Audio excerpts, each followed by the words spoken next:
Hi everyone, it's me Marcus, and thank you for subscribing to my channel. And if you are new here, you can subscribe right now and leave a like if you like. Okay, so today I'm going to talk about my OCD story. So what is OCD? Okay, obsessive compulsive disorder, and there are two things that are consistent with OCD, and that is obsessions and compulsions. Obsessions are thoughts and compulsions are actions. Okay, so here's my story, my experiences. I think it all started to come to a head when I was around 10 years old, where I would be washing my hands constantly. Like people with the door handles, I have to go to the toilet, people might not have washed their hands, and so I'd get that thought in my head, and then I'd have to either wait until someone would open the door, and then I'd go and rush straight behind them once the door was open so that I could get in without having to touch the door. Another thing would be, like, every time I would touch the dogs or anything like that, I would have to wash my hands. If shaking someone's hand, I would have to do that as well.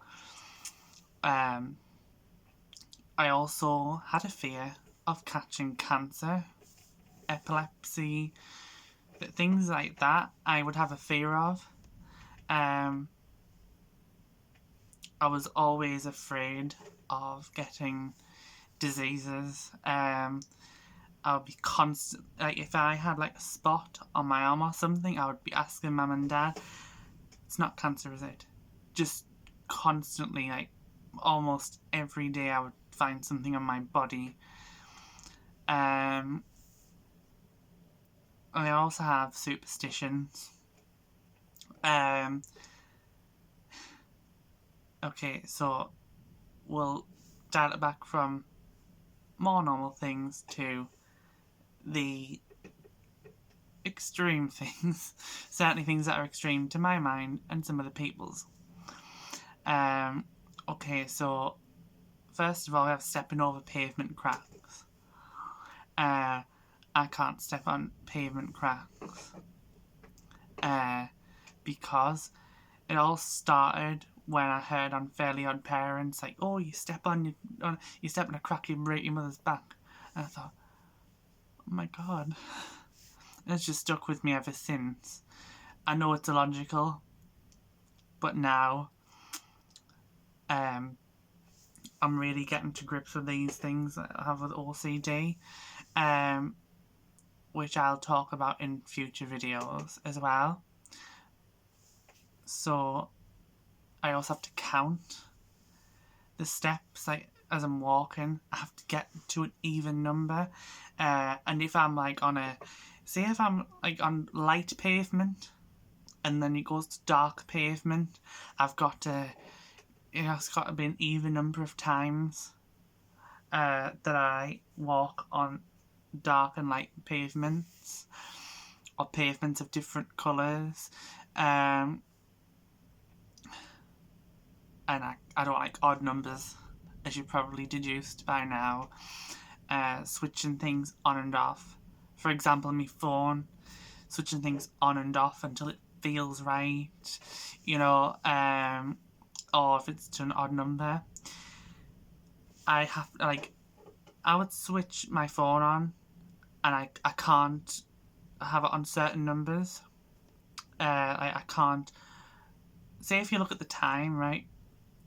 And if it was something like 5:58 or 15:58, I would associate those numbers with being burned at the stake, because in the year 1558, it was the year Queen Mary died, or it was part of her reign. Well, Queen Mary the First, I should say, and she would burn people at the stake. So I would associate that number with any numbers that look like that with the events. So I'm just looking at my list because I get a bit lost. My mind's a bit blank at the moment. I've been through washing my hands too much. Yeah, checking things like door locks, ovens being switched off, plastic bags. And plastic bags, I say, because in 2008, one of our dogs, Pitch, died. It was a Labrador. He died because he suffocated in a plastic bag. He was very greedy. He always loved his food, and there was no hole in the plastic bag, and he suffocated. And ever since then, I've hated plastic bags being anywhere on the furniture or anything like that. And if no one else removes it, I remove it. Checking my appearance. I don't know why I had to look at that to remember that, because I constantly look at my appearance, because I often hate what I see in the mirror. Like right now, got redness here, spots, and I check for wrinkles or anything like that. I check for wrinkles, lines, stubble, bags underneath the eyes, dark circles, because people have told me that I've had most of those things. No one's ever told me that I've had wrinkles before, but they've said that I have stubble, they've said that I have dark circles, they've said I have bags, and it really has been getting to me before. Another thing that I should point out is I have looked up OCD around a week ago. I did the condition, the mental condition online, and I did not realise how deep it can get. There are so many subtypes.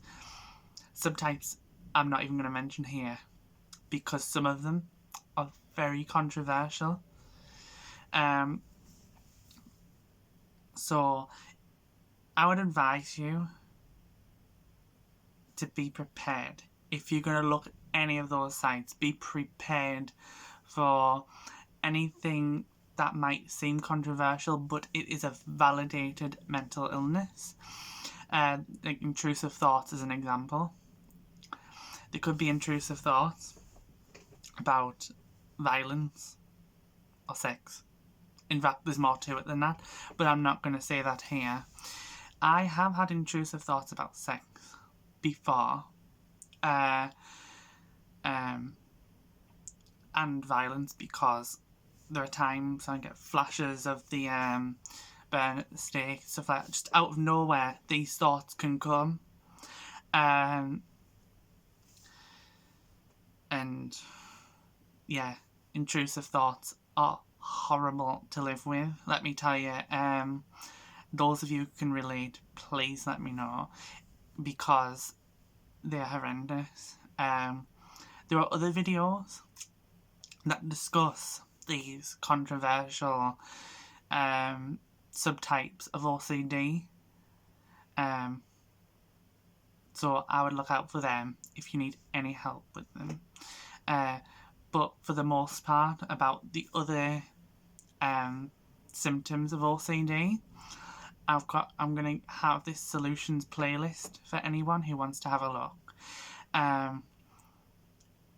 And I am someone who's working on my OCD, so I'm going to be having like this OCD diary as well. I'm already starting to get better. Like my intrusive thoughts have gone down. I'm starting to like what I see in the mirror more. but I'm like in recovery from OCD, and I'm working on it myself. I don't want any therapist or anything like that. I'm basically using self-help and coming up with my own strategies, trial and error, things like that. It's and to anyone who does take offence to the intrusive thoughts thing, it's a valid thing that happens in OCD. Honestly, look it up on the NHS website. You will find all kinds of things. Healthline.com as well. Those websites will tell you everything to do with OCD. And if you type in Google the subtypes of OCD, you'll find them as well. Honestly, I was absolutely gobsmacked at the subtypes of OCD. No one told me about them. I have been diagnosed with OCD because it's a part of autism, apparently, for the most part, and it's but I've never been properly told about it. I've only been diagnosed with it. No one ever really talked about it. Yeah. So I think I'm gonna leave that there. But thank you for listening, guys, and I'll see you again very soon. Okay. Love you. Bye.